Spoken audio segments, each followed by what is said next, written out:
Séquence. En 2018, on est avant l'affaire Cambridge Analytica.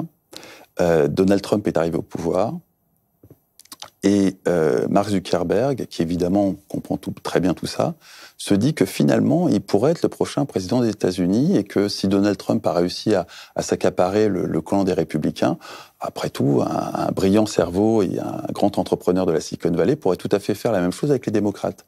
Et donc, il commence une tournée dans les États-Unis, façon campagne présidentielle, qui durera quelques mois, parce qu'il a un peu de choses à faire quand même. Et à la fin de cette tournée, qui se passe essentiellement dans le centre des États-Unis, chez les rednecks, il décide qu'il va changer l'algorithme de Facebook pour faciliter les relations sociales avec les proches et retisser un lien social de proximité. Ce qui ressemble à un programme politique et ressemble à un slogan politique qui habituellement n'a pas la moindre conséquence parce qu'ils ne sont pas mis en application et puis surtout parce qu'ils n'ont pas les moyens de le mettre en application. Sauf que lui, il a vraiment les moyens de le mettre en application. Donc il change l'algorithme et on passe du jour au lendemain d'un flux d'informations Facebook qui est alimenté par les pages que tu likes et les amis avec lesquels tu interagis fréquemment, à un flux Facebook qui est déterminé par les groupes dans lesquels tu es inscrit et les amis qui sont à proximité géographique. Pas nécessairement ceux avec lesquels tu interagis, mais ceux qui sont proches de toi. Et ça a radicalement changé le climat social dans tout un tas de pays, dont la France.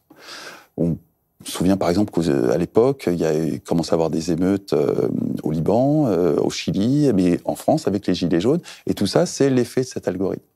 C'est l'effet que tout d'un coup, pour ce qui est de la France, les gens qui en avaient ras-le-bol de se faire flasher, parce qu'à l'époque, on est passé de 90 à 80 km/h en limite de vitesse, les gens qui se faisaient flasher, qui se retrouvaient sans permis et avec un compte en banque vide, tout d'un coup, leur colère résonnait avec le voisin d'à côté qui était exactement la même problématique.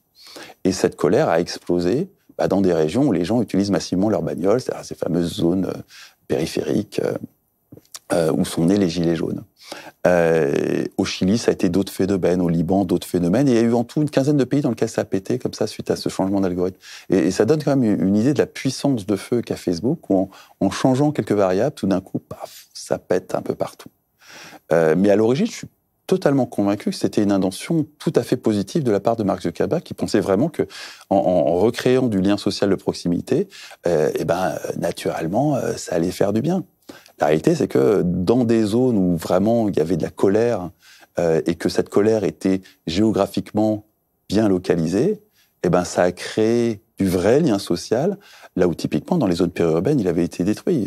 On avait détruit les commerces de centre-ville au profit de zones industrielles avec des supermarchés, donc ça avait détruit tout un tas de vie sociale dans tout un tas de zones de France, et tout d'un coup, Facebook les a recréées, et elles se sont matérialisées sur les ronds-points qui, à défaut d'avoir une place de village, ont fait office de lieu de socialité. Donc ça donnait des choses très positives, il s'est passé des choses incroyables sur ces ronds-points, mais évidemment, ce qui liait ces gens, c'était une colère. C'est très caractéristique de ce que Facebook est en mesure de faire.